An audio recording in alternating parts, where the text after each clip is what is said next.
Welcome back to our channel. आज हम एक बहुत ही इम्पॉर्टेंट और प्रैक्टिकल लीगल टर्म को समझेंगे जो हर रोज़ कोर्ट कॉज लिस्ट में दिखाई देता है। आफ्टर फुल बेंच अक्सर लिटिगेंट्स, लॉयर्स और स्टूडेंट्स कॉज लिस्ट देखते हैं और कंफ्यूज हो जाते हैं कि इसका मतलब क्या है, कब केस लगेगा और डिले क्यों होता है। तो इस वीडियो में हम डिटेल में बात करेंगे फुल बेंच होता क्या है, कोर्ट कॉज लिस्ट में आफ्टर फुल बेंच का मीनिंग क्या होता है, प्रैक्टिकल एग्जांपल्स के साथ डिस्कस करेंगे और एंड में कुछ फ्रीक्वेंट आस्क क्वेश्चन भी डिस्कस करेंगे जो आपको काम आएंगे। चलिए शुरू करते हैं। सबसे पहले बेसिक समझें। कोर्ट में एक जज बैठते हैं तो उसे सिंगल बेंच कहते हैं। अगर दो जजेज एक साथ बैठ कर केस सुनते हैं तो उसे डिवीज़न बेंच कहते हैं।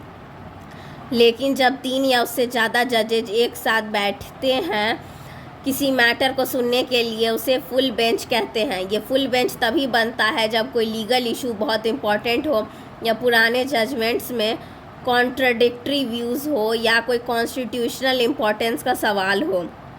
फॉर एग्ज़ाम्पल, अगर 2 अलग अलग बेंचेस में एक ही मैटर पर अलग डिसीजन दिए हैं तो कन्फ्यूजन दूर करने के लिए फुल बेंच के सामने रेफ़र होता है।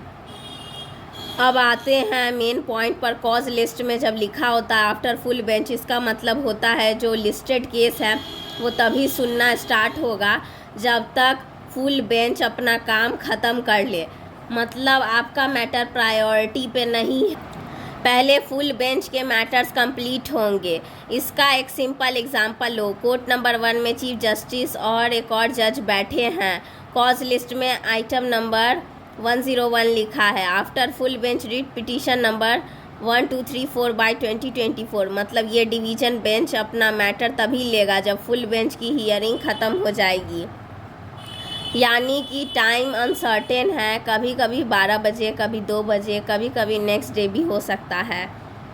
अब सवाल आता है कोर्ट ऐसा क्यों लिखते हैं। Priority of full bench matters, क्योंकि फुल बेंच के मैटर्स यूजुअली लॉ के लिए प्रेसिडेंट सेट करते हैं तो उन्हें पहले सुना जाता है। टाइम मैनेजमेंट, जजेस को अपना शेड्यूल फ्लेक्सिबल रखना पड़ता है। अगर फुल बेंच ख़त्म हो जाए तभी वो नॉर्मल डिवीज़न बेंच के मैटर सुनेंगे।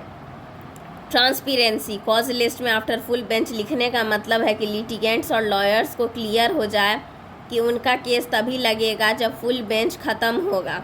मतलब सिंपल है, कोर्ट बोल रहा है पहले फुल बेंच फिर आपका केस। अब इसका प्रैक्टिकल इम्पैक्ट समझिए। केस का एग्जैक्ट टाइम फिक्स नहीं होता, लॉयर्स और पार्टीज़ को वेट करना पड़ता है। कभी कभी पूरा दिन वेट करने के बाद मैटर नेक्स्ट डे शिफ्ट हो जाता है। लॉयर्स को क्लाइंट्स को समझाना पड़ता है कि डिले उनकी वजह से नहीं बल्कि कोर्ट शेड्यूल की वजह से। एग्जाम्पल, पटना हाई कोर्ट में अगर फुल बेंच बैठा है और बहुत सारे रेफरेंसेस पेंडिंग हैं तो उस दिन आफ्टर फुल बेंच केसेस शायद बिल्कुल लेट लगेंगे या नहीं भी लगेंगे।